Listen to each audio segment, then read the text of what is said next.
This is the Fredericksburg Neighbors Podcast, the place where local businesses and neighbors come together.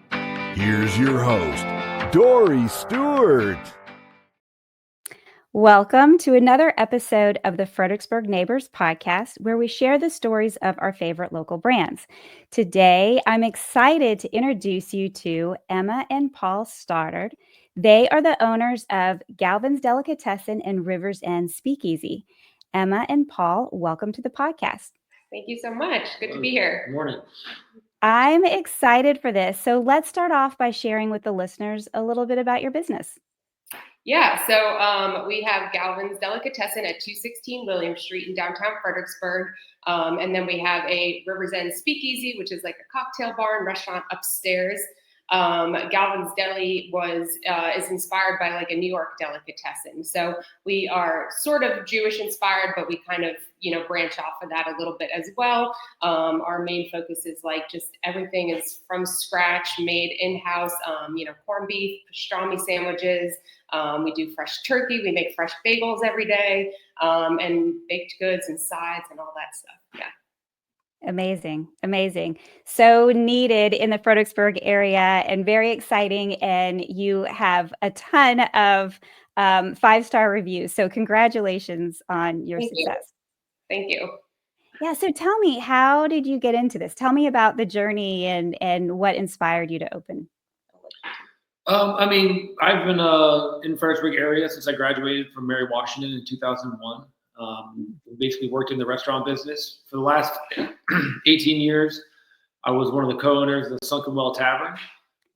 That's where I met Emma, and kind of developed, my love for restaurants and kind of my business acumen and everything. Kind of working through all the issues with owning a restaurant over the last 18 years or so. But it was kind of through like a fortuitous situation that we found out about this location downtown. Emma just happened to go into the Hyperion coffee shop, and then that she doesn't usually go to. And then she ran into a friend of ours who let us know about the place becoming available. And I found out that I actually know the owner of the building, and kind of quickly went from there where we were like, oh, can we take a look? And then we were like, let's do this. It was meant to be. Yeah. I mean, we had kind of always talked about a deli type situation. And we didn't have like a written business plan, but we had talked a lot about it at some point in the future, or something we could do that we would really enjoy. And like I said, the opportunity just kind of came up, and we went for it. The building had a previous tenant for about 30 some odd years. And so it was a little rough in there. So it took us a better part of a year to fix it up and really make it. Oh, wow. But everyone's been complimenting Emma on all of her design choices and everything. So, like I said, it took about a year to get it going, but we opened up our doors on April 1st, and we're just kind of still getting into the swing of things, trying to get into the flow. That's kind of what got us here. Very cool. I love the story. So tell us about Rivers End Speakeasy. How did that come about? Yeah, so I guess like the historical background is my grandmother, I guess, grew up in a speakeasy. So my great grandfather ran a speakeasy during Prohibition in the 20s in Jersey City, and it was named Galvin's. And so when we were deciding to name, the restaurant, we're like, it's really hard naming businesses in general, but we're like, hey, this is a family name, and the building happened to have that sort of side secret entrance upstairs. And we just loved the idea of kind of like marrying the concept of, the deli and just this, kind of historical reference to our family ties to the business upstairs. Plus, with Paul's experience of just, owning a restaurant and having, that kind of expertise of doing like entrees and kind of like a finer dining experience. We love the idea of creating this really just, kind of jazzy sort of adult environment up there with just like good cocktails, good food, and just feels very like relaxed and kind of just like a fun sort of nice environment to have dinner and grab a drink. Very cool. I love that so much. So do you find that there are any myths or misconceptions about the industry or about your business? I think, getting the word out that we do make everything from scratch. I think our menu is not overly extensive. We try to keep it simple, but of high quality. I think a lot of people, they come into restaurants and they think it's like a magical place where everything is perfect all the time. But I think one of the biggest misconceptions that people have is that, the restaurant it's a business full of different types of people, and everybody's trying really hard. And, sometimes people make mistakes here and there, but like ultimately it's just like a group of people that are really, like pushing it together, and it's not easy. It's not easy to kind of hold everybody together and make sure that, you cross all your T's, dot all your I's, all that kind of stuff. So, I think that's one thing. I think sometimes customers think they take it for granted how much work goes into putting on a restaurant. And that goes across the board for, all restaurants. Yeah, absolutely. People need to show a little grace sometimes, that we're all human. Yeah. And we're all doing the best we can. Yes. Yeah. And we're people too, that we always want to make wrongs right, so we really appreciate it too when we get the feedback in person, and like right when it happens, and we're like, okay, yeah, let's have, like, how do we fix that? I think in restaurants too, people are so quick to jump online and give you these negative reviews, like right off the bat, without ever actually talking to you as the owner, or talking to an employee to kind of like right those wrongs in the moment.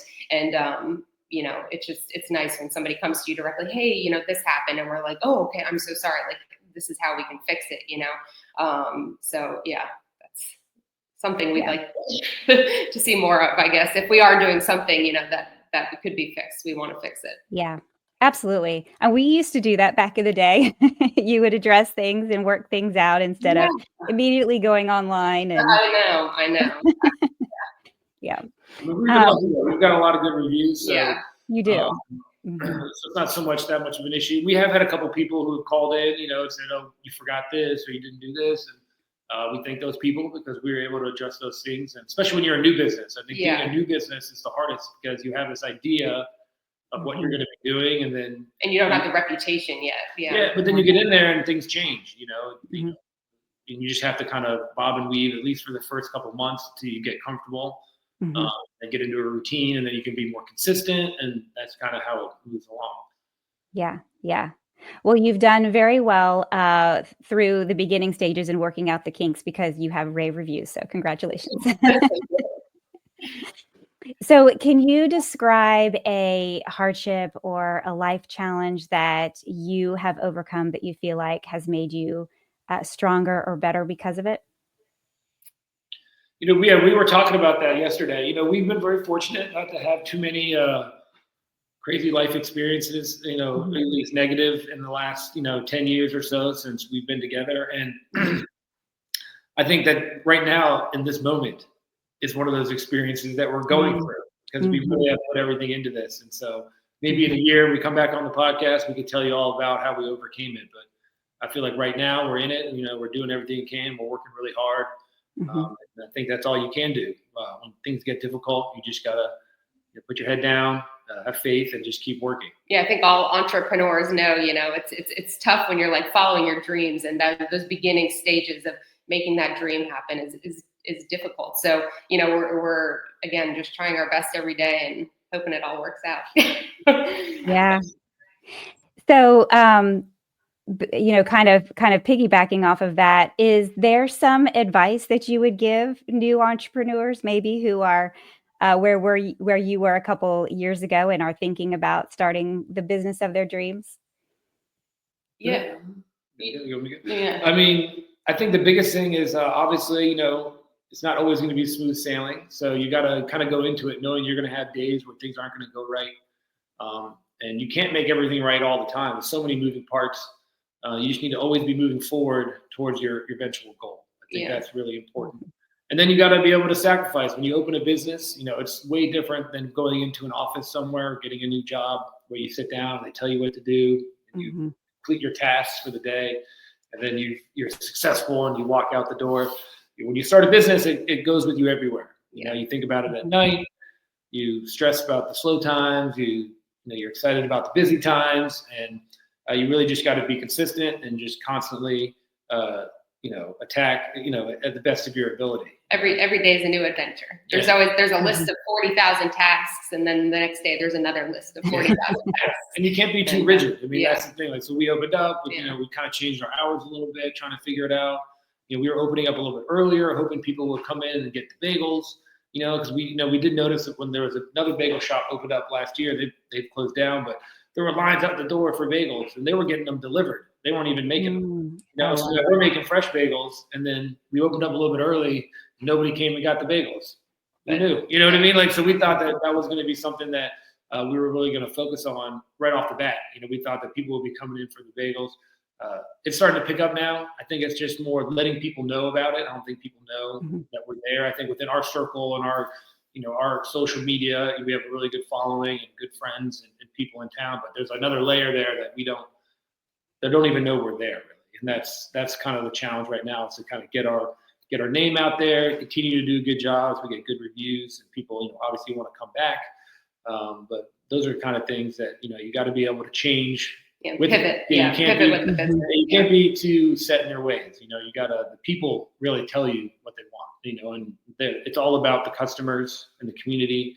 And so that's really who you're beholden to. Is the customers ultimately. And so if it seems like they like to come in on this day or that day, you got to just be able to accommodate, really. Very good advice. Listening to your customers and pivoting when needed and going with the flow, not being too rigid. Thank you for that advice. So you two are obviously very busy people. You also have a family. So talk to me about, how are you able to step away from the business and have a little bit of fun? Yeah. So as we talked about, we close on Sundays, which is really nice. I do run a real estate business too. So wow. That business never shuts down. So I do potentially work all day, like all week, but it's, balancing the kids, especially like Sunday was such an important day. Like we need a day off from the restaurant where we can also be with our children, because they're also off of school or whatever. So that really helps, because then it's just like, hey, let's go out as a family and we'll go downtown, or, go eat at a restaurant, or,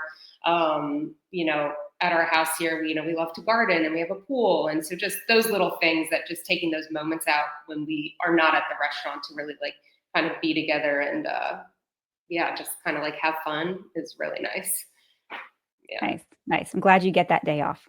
Yeah. So important. So what is something that you wish the listeners knew about your business?